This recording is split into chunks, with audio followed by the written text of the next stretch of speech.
Hi everyone, Aaron here for Zollotech, and iOS 26.1 Beta 2 released a few days ago along with iOS 26.1 Public Beta 2, and iOS 26.0.1 has been out a couple weeks along with iOS 18.7.1 as well.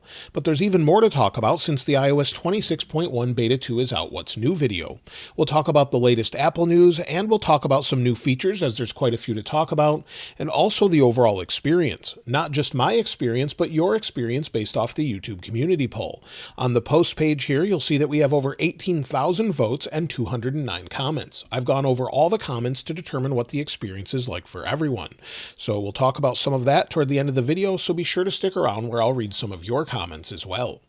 Now, Apple is really working hard on adding new stores and renovating older ones. The latest update is an Apple store in the greater San Diego area called the Forum at Carlsbad. This is set to get a renovation, and the design update will start on October 15th, where it will close down. So they haven't given a timeline as far as when it will sort of open back up with a new design, but they are working on it. Also, the Chatsworth Chase shopping mall in Australia will reopen very soon on October 30th. You can see it here on the website where it says "See you soon." So it opens at 9:30 a.m. on October 30th in Chatsworth. So if you're in that area, let me know. I'd love to hear what the overall store looks like as well. Apple is changing up the leadership roles internally. Apple is now putting health and fitness under the services group led by Eddie Q, according to Mark Gurman at Bloomberg. Jeff Williams currently leads the health and fitness department, but is leaving Apple later this year. And with this change, watchOS will now move over to Craig Federighi, who's in charge of iOS, macOS, and the other software. So this is also thought to maybe be in preparation for a larger move with Tim Cook retiring and maybe the CEO responsibilities moving over to John Ternus. But we don't know if this will be the case, how soon that will be, or when that will happen. But either way, it looks like Apple is changing things internally, and hopefully that's in a move even to sort of make their software that much better and sort of get things moving in a different direction. Apple this week is also doing something a little bit different and odd, where there's an event in Colorado with those who are invited getting the chance to use the latest Apple devices, but in outdoor environments and activities. Johnny Hawk on X actually posted about this. You can see it here. It says, "Let's have a week at Apple," and there's actually an invite card here where it says, "We're so excited to welcome you to Colorado. Please enjoy this bag of essentials to use during your time here. See you soon." He's actually updated a couple different posts showing that he's testing out the latest phones. Many people thought this was in anticipation of the upcoming October event we'll talk about in a moment, but it looks like they're just testing out the phones we have already with the 17 Pro, 17 Pro Max, iPhone Air, and others. Maybe there'll be some surprises in the future, but so far that's all we have. Apple has a new activity challenge that started on October 10th for Mindful Month. If you record a 10-minute mindfulness or meditation session using an Apple Watch, you'll get the new mindfulness rewards. You can see them here on Mac Rumors, and you'll see the different ones that we have. There's 4 different ones, so let me know if you've already earned them, and I'll be trying this out as well. If you are one of the many people having issues with the new iPhone 17 models with the iPhone Air or iPhone 17 Pro, trying to activate using Apple Intelligence, this has now been fixed on the server side. Aaron P613 on X actually confirmed it. You'll see Apple has just rolled out a server-side fix for iPhone 17 models that couldn't download Apple Intelligence models. So this should be resolved now, and hopefully it's working properly for you. Apple also announced new arcade games launching in November from their Apple newsroom. You'll see it says Build Dynasties and Football Manager 26 Touch arriving November 4th on Apple Arcade. This goes along with other games such as My Sims and Toca Boca Jr., and you can see that on Apple Newsroom. So they announced that, and they do this pretty much every month as well. Now, the new hypertension notifications for blood pressure on Apple Watch Series 9 and later, as well as Apple Watch Ultra 2 and 3, is now available in a couple more countries. Canada and Singapore should now have the option. So if we go over to Health here, we'll go into the Health app. And within Health, if we go into our Heart section and scroll down, you can actually see the notifications for hypertension. So if you want to utilize this, go in and turn that on, depending on if you have your watch connected. It's not connected to this phone, but you'll have the option here if you live in Singapore or Canada and the United States as well now. Now, as far as new features this week, while Liquid Glass is more glass-like on iOS 26.1 Beta 2. Many people are seeing this throughout the OS, and you can see this throughout with things such as the dock I mentioned in the initial What's New video, but you'll see that here. On the right is Beta 2, on the left is Beta 1. You'll also see this when you switch to clear icons. So if we switch over on both of them here, let's go ahead and do that again. We'll switch over, customize, switch to clear. and you can see there's more of a glass look to them. Now, it may be subtle at first, but the more you look at it, the more you'll realize there's more of a glass look to it overall. It's more transparent, and they're getting the overall look very right. Also, there's liquid glass navigation buttons in Photos. So if we go into Photos and maybe scroll through, you'll see down here in the bottom left, it's no longer a frosted glass, but more of a liquid glass. Also, if we go to the 3-dot menu, they've updated this as well. So there's some new options here. The same is true when you press and hold, as I mentioned in the initial What's New video. So you have additional options here at the top with delete, where it used to be in the menu itself. So again, the 3-dot menu is also updated. With this particular update, they could change it, of course, in the future. You can also see that here when you're customizing. I showed this before with the lock screen, but again, here when you're customizing, you can see it here as well. So it's a nice little welcome change and more like what we had with the initial iOS 26 Beta 1. Now also, if we go into the calculator, there's an update. So within calculator, in the upper left, you'll see that we now have a history button. So this is something new, where before you could go into it, but it was just accessed a different way. So this is great to see. It's easier to get to and just a small change. If we go into the Vision Pro app, you'll see there's a new model at the top that's a 3D model of an Apple Vision Pro. So it's just a nice little visual update they've added to this app. Another change with Beta 2 is if you take a screenshot and you go into the Photos app, the navigation buttons no longer cover everything that you're seeing in the screenshot. So it sort of shrinks the screenshot in, and then your navigation buttons are below and above it instead of directly on the photo itself. So I think this is a nice addition where you can see the entire thing. The Test Flight icon has been updated if you use Test Flight to test out apps that aren't available to the public yet. And in Test Flight, there's a new option for developers to allow you to check out and discover new apps that you might like. Also, if we go into our Mail here, and within the Mail app, third-party accounts are now showing company logos next to the email. You'll see that here with Meta. They're not always updated, but we're seeing this more and more, and it doesn't just work in things such as iCloud now. Now within the Fitness app, we have an update as well. In the upper right, we can now create custom workouts directly from the Workouts app. So we can select things here, such as archery. You can just scroll through them. You'll see things such as dance, social dance, fishing, fencing, American football, Australian football, and then you can set things that are relevant to the specific workout. For example, you'll see Australian football, distance, duration, start, active calories, and effort. So you can customize this however it works best for you now. If we go into Settings, scroll down to Accessibility, then go to Display and Text Size, we have a new option to display borders.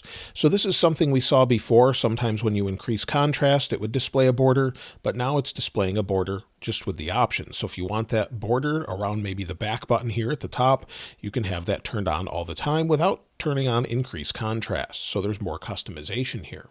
Now, if we go into the calendar on Beta 2, you'll see that we no longer have the color that helps us differentiate between different events on a given day. On Beta 1, we have this colored in across the entire screen, and it definitely makes it easier to see the different events. So hopefully they update this in the future, making it easier to see, or at least give us the option for it. With iPadOS 26.1 Beta 2, there's an update when you connect a microphone. So maybe we'll connect my AirPods Pro 3 that I have here. I'll connect them. You'll see it connected to my iPad. And if we go into maybe the camera here, and then we go into our camera controls, you'll see that we have our AirPods. However, sometimes we get a gain input control. So you'll see here, if we switch between maybe iPad microphone, switch back to AirPods, you'll see it blipped back and forth. There's a gain control, but it's very buggy for me. I haven't heard of reports of this from others being buggy, but you can see it briefly appears and then goes away. So again, you may see it here. Sometimes it appears, you can adjust it, and on other times it doesn't, but it did flash on the screen a couple times. Now, as far as upcoming events, well, Apple's October event is expected very soon. Now, we don't know if it will be an actual event or just a bunch of announcements, but we do expect it maybe as soon as next week or the following week. We're expecting some things that were leaked, such as an M5 iPad or iPad Pro, along with things such as maybe new MacBooks with an M5 processor, possibly a new Apple TV, or HomePod updates as well. So we are expecting those things like we typically have every year, so hopefully we'll see that very soon. We should know within a week or two at this point. Now, many have been concerned about the new iPhone 17 Pro and 17 Pro Max Scratchgate issue with the anodized finish coming off with the cosmic orange and the deep blue colors, and Apple has updated their MagSafe stands in the store with a pad that pushes the iPhone away from the aluminum ring.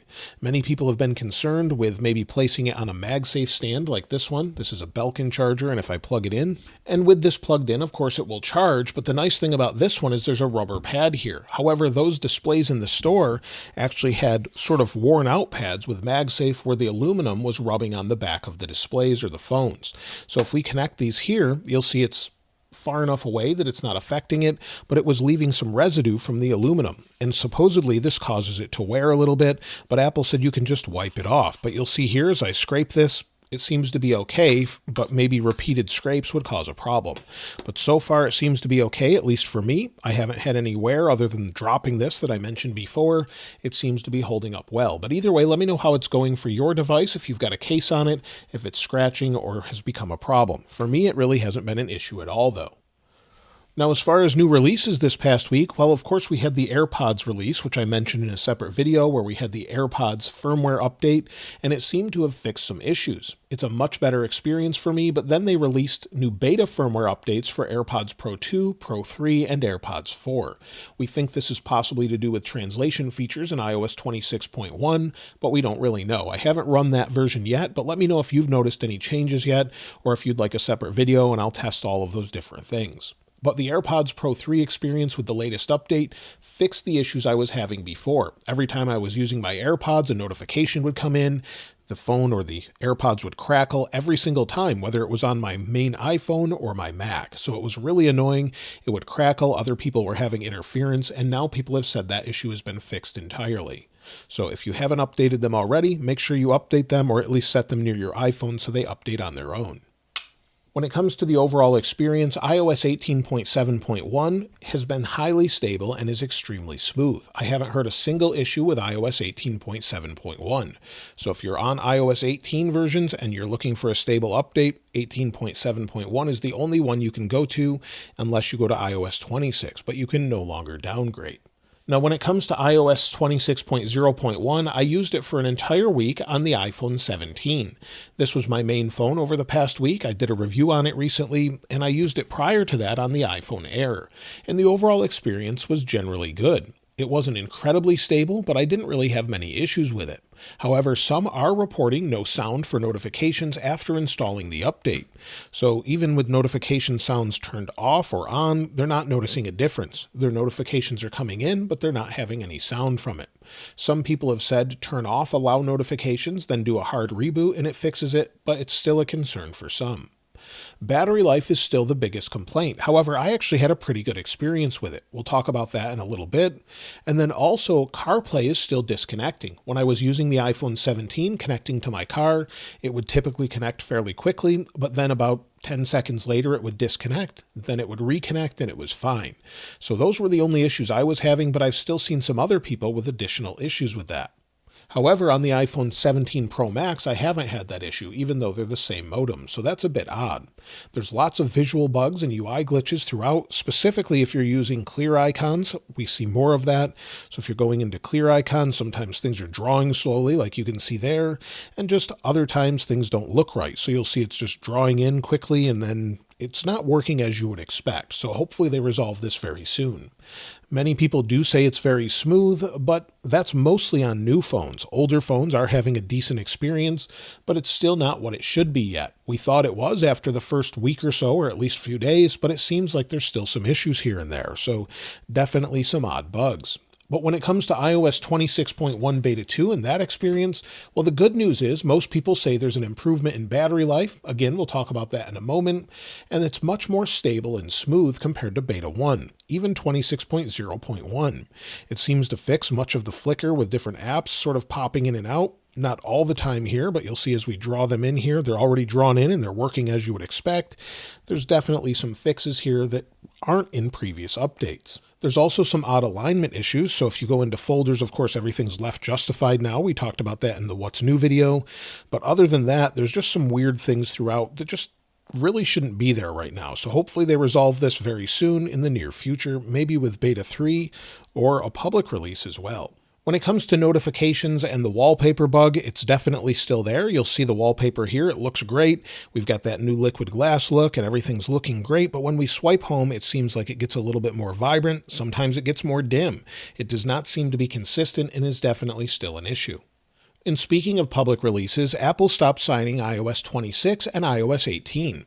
This means that we only have iOS 26.0.1 to install or downgrade to, and usually when that happens, it means there's an update coming fairly soon. This means we could see an iOS 26.0.2 to resolve some issues that were in 0.1 or 0.1, so hopefully we see that, along with iOS 26.1 Beta 3. However, we don't know if we're on a bi-weekly schedule just yet, but we'll know that by Monday or Tuesday. But I would expect something this week, or at least maybe a beta this week at least. So hopefully we'll see that, and maybe we'll see iOS 26.1 released to the public at the end of October, but more likely early November. So that's what I would expect as far as releases. When it comes to overall performance, well, as I mentioned before, it's generally smooth with the latest beta, and iOS 26.0.1 was generally smooth for me with occasional hiccups and sort of drawing in with the clear icons. So other than that, most of the time it was pretty smooth overall, but from time to time there's occasional hiccups. iOS 18.7.1 though is just great all around. When it comes to thermals, running iOS 26.0.1 on the iPhone 17 was generally pretty good, and running iOS 26.1 Beta 2 was also good on the 17 Pro Max. I think the latest phones do a great job of managing that overall, but let's go ahead and take a look at the overall thermals while we run benchmarks. So we'll go into Geekbench 6 here, give it a second to load, and we'll run that, and we'll come back when we're about halfway done, and we'll test other phones as well. Benchmarks are more than halfway through. Let's go ahead and turn these over and take a look at the overall thermals. On the iPhone 17 Pro Max, you'll see the hottest point on the right side of the camera plateau is around 33 degrees Celsius. On the iPhone Air, usually it's a little bit hotter, around 40 degrees, but we're right about 36.5 degrees Celsius. So definitely warm, not as warm as I've seen in the past, but overall decent. And if we flip these over, you'll see benchmarks completed. We have 3,805 for single core, 9,786 for multi-core on the 17 Pro Max. Very good scores overall, a little bit lower on the Air, but that's to be expected. So compared to what we've had in the past here with history, it's definitely some of the best scores I've ever gotten, or probably the best I've had on the 17 Pro Max. So pretty good overall, and I would expect it to improve as we get closer to a final release, or at least stay the same and consistent.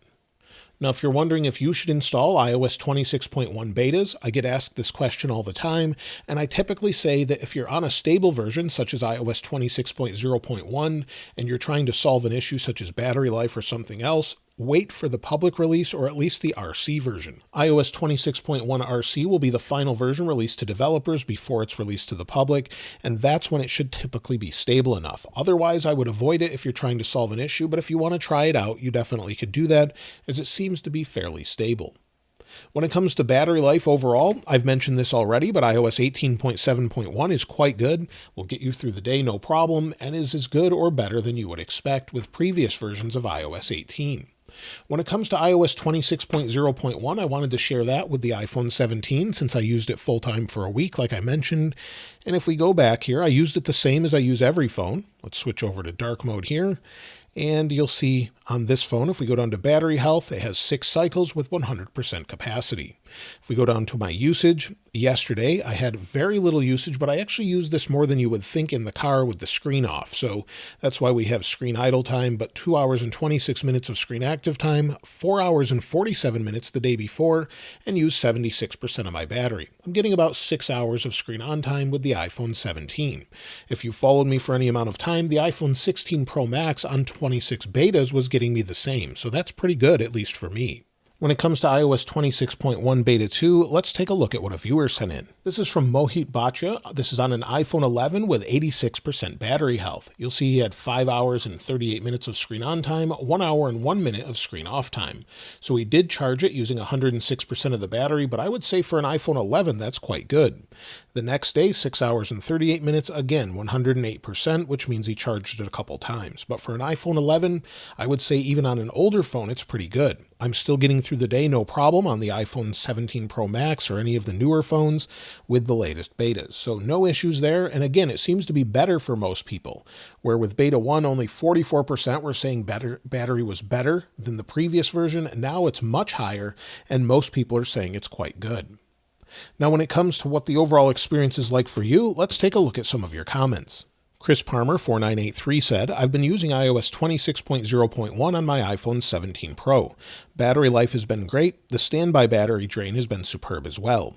I easily get all-day battery life with moderate use. Overall performance has been smooth and snappy. No major glitches that come to mind. Nothing I could recreate if I tried to anyway. CES Ace 2023 said, I'm on iOS 26.0.1, has been really smooth and fast on my iPhone 16 Pro Max. Haven't run into any issues. Mr. Strandom says, I'm on iOS 26.1 Beta 2 16 Pro. I'm trying it out because I want Apple Intelligence in my language, Norwegian. It feels super smooth and have only experienced some bugs in the Messages app, where when I send a message, everything appears or disappears for some seconds and then comes back. Battery is normal iOS 26 battery. Dylan Crane 6033 said, iPhone 16 Pro Max on iOS 26.0.1. Battery life is still terrible. Phone heats up quite a bit. Still having an issue with ProMotion not working correctly. Have to restart the phone numerous times since iOS 26 update to get it to work again. Lokman Syed says, iOS 26.1 Beta 2 on my iPhone 17 Pro Max has been very stable. I originally downloaded from Beta back to iOS 26.0.1 because it was very buggy. But Beta 2 has been a significant improvement over Beta and even so the public release. I have a few minor bugs, but nothing major, no lags, no stuttering, and the best beta I've seen since iOS 18. Looking forward to the public release and future betas. AppleTech 6326 says, I'm running iOS 26.0.1 on my 17 Pro Max, and everything seems to be pretty smooth. Battery life is better than iOS 26 for me. Could see more improvements in the battery though. When it comes to overall storage, let's go ahead and take a look. On the left, we have iOS 26.0.1. On the right is iOS 26.1 Beta 2. It looks like the public version is taking up just a little bit more storage at 20.11 gigabytes compared to 20.7 gigabytes. This is pretty good overall, since maybe they're refining the code, removing things we don't need, and hopefully making it more stable and more refined. Now, it looks like iOS 18.7.1 is the safe haven. It's overwhelmingly characterized by stability and great battery life, and many are saying it's flawless and super stable. When it comes to iOS 26.0.1, it's the mixed or buggy release at this point. Initially, it was a much better experience than iOS 26, but still lots of issues, with many saying it's lacking with battery life, but also that it's buggy and another update is needed. It seemed to be great to begin with, but over time seemed to show different flaws. iOS 26.1 Beta 2 is the refinement. It notes a major shift, with the general consensus suggesting a positive shift in the user experience with substantially better battery life and many of the bugs resolved. Sadly, for those who want the ultimate experience of iOS, there's no way to downgrade to iOS 18.7 currently, and I would love to see Apple add that as an option. But right now, 26.1 Beta 2 is looking much, much better. And so that's everything with iOS 26.1 Beta 2, iOS 26.0.1, and iOS 18.7.1. Let me know your experience in the comments below, how it's going for you, what version you're using, and what device you're using it on. Of course, I'll link this wallpaper in the description like I normally do, and if you haven't subscribed already, please subscribe, and if you enjoyed the video, please give it a like. As always, thanks for watching. This is Aaron. I'll see you next time.